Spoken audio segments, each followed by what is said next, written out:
If your throat feels itchy or you have a dry cough that just won't stop, try this remedy before reaching out for any kind of syrups. So, dry cough usually comes from irritation in the throat and not mucus.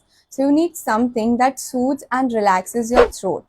So, this combo works beautifully. I have a glass of warm water with 3 to 4 cloves in it, and I'm going to add a teaspoon of honey to it.